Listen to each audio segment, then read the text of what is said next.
Can we just have a look? I think we've got the ruck laws written up, and there are about 6 elements to it. Ruck is formed where at least one player from each team is in contact on their feet over the ball, which is on the ground. Players involved at all stages of the ruck must have their heads, this is crucial, involved in the ruck, heads and shoulders no lower than their hips. Remember that, please, people. Okay, each team has to come in, runs parallel to the goal line. Hindmost feet of the player is the offside ruck, the ruck. Players involved at all stages of the ruck must have their heads and shoulders no lower than their hips. We said that.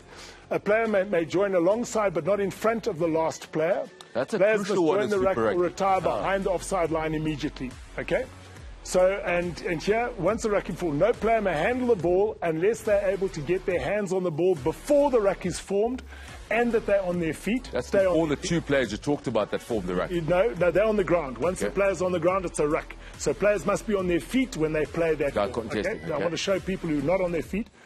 You can play the ball with their feet. I haven't ever seen anyone do it now because there's such a mess around the ruck that no one can get their foot on the ball. No more rucking.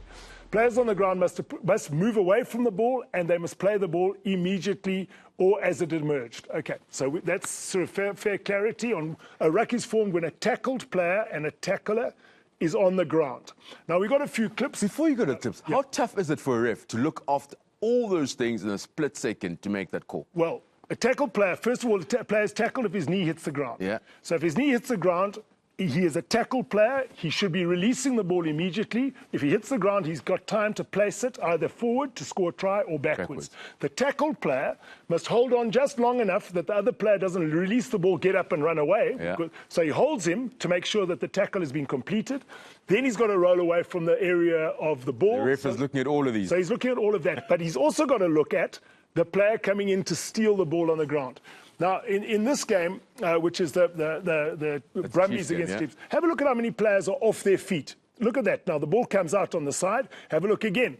They go in here. There's a guy binding onto him, and they go forward. He makes a bit of a gap. But just have a look at number 4. Number 4 goes off his feet. Now, is his head and shoulders, are they above his hips? Absolutely not. How many? Look at that there. I mean, it's absolute shambles. Guys are going off their feet, and the players who are trying to steal are lying on the player on the ground to try and steal the ball. Has the emphasis become so much of their looking after the attacking team? It's gone too much in the favour of the defensive side. That's why the attack is doing that. So the attack is having to clean guys out who are, and I'm going to get up and demonstrate. That's why we are. Here's a player, a player who's caused the ruck. He's been tackled, he's on the ground. Perfect. Now, instead of staying on my feet and reaching over and getting onto the ball, I don't want to break this, but players are lying on this player looking on the after ground. the ball, protecting the ball. Yeah, and getting over onto the ball, but they're not retaining their own body weight. If we took the laws away. Sorry, just to finish. So you have to clean me off. How are you going to clean me off if I'm lying on this player playing the ball? Your head and shoulders have to go below your hips. So to advantage the attack, not advantage, but to blow the laws, that player who is putting any part of his body on a player on the ground and his head and shoulders are below his hips is illegal. He's illegal if he's resting on any person on the ground. So penalise him first. Penalise any cleaner who goes off his feet and doesn't keep his head and shoulders above his hips. And then we'll get quick ball. With quick ball, we'll get tries scored, and teams will be more in favour of holding on to possession. So how did it happen in the past? I tell you what, the safety part of the game is this discussion is a wonderful discussion. In 1999, that's 21 years ago, we had a thing in Cape Town. And it was a brilliant thing. All the coaches were there. Ian Mack was there. I was there. I think you were there, Mick. Nick, all the guys were there. And they said, we're going to ref it. That's when the Brumbies played so well. Yeah. It was the era of you got to be on your feet. If you just go off your feet, penalty. And the refs then didn't coach it. They refed it. They would say 6. No 6 penalty. Within 10 minutes, they know where the laws are. The law's simple.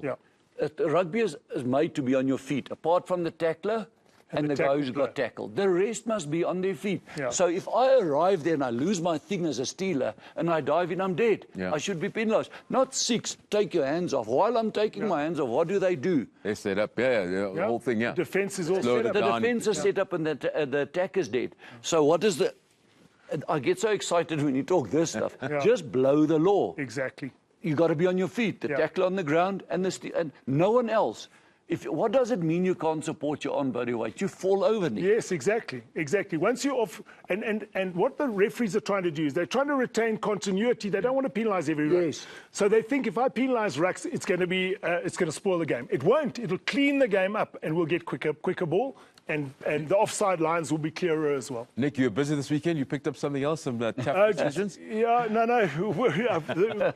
It was the Sharks game. The Sharks game and just about a refereeing decision. Have a look here, and you'll see his arm's out for a penalty. But again, have a look how many Rebels guys are off their feet. How many guys of the Sharks players are off their feet? That guy, the blonde guy, is holding his, he's right off his feet. That 2 Sharks players have fallen over. 3 have fallen over the ball. 4 to try and counter Ruck. So the penalty is against both sides, the Rebels and the Sharks. But listen to that. Listen to the referee now. Okay. So if we have a listen to the referee, he says, please won't you come over here? He said there was a penalty over there for offside, a penalty over here for offside. Guess who gets penalised? None of the forwards who were off their feet. None of the Sharks players who were slowing the ball down. It's some poor winger.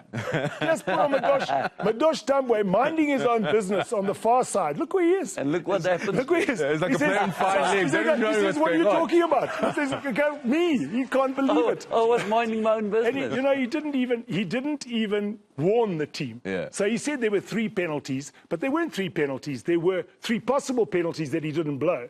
But he was blowing for offsides and he wasn't concentrating. Look at that ruck. Do you see that mess on the ground? So did you go back if we can go back? Yeah. Because that turnover was completely illegal. Yeah. Completely illegal by the Rebels. If we go back and see how many players are off their feet. Can we just move on here? I want to bring something else what I saw yesterday in the Bulls game before we close the show. Ordendale's yellow card, the tackle. What I saw, Nick, was a dominant tackle. Yeah. The Bulls celebrating, the Blues submissive. Yeah. And then all of a sudden, the law came in. Yeah. The law came in and became a yellow card. This was very, very unfortunate. I think here, it is clash of shoulder and head to neck or head area. So it is, in fact, immediately a yellow card. Starts off player safety. But Ordendale bends at the hip. The Blues player bends at the hip. So that is mitigating circumstances from both sides. Almost, you could say, almost penalty and no yellow card. Absolutely. So for me, it was the reaction of the player. Yeah. Because if it's foul play, rugby players will react. Exactly. It would have been a scuffle. Exactly. There was none of that. Yeah. It was dominant. It's those finer things that we have to look at rugby. What's a pity is they did come up and say, please will the tackle player bend at the hip? He did. Yeah.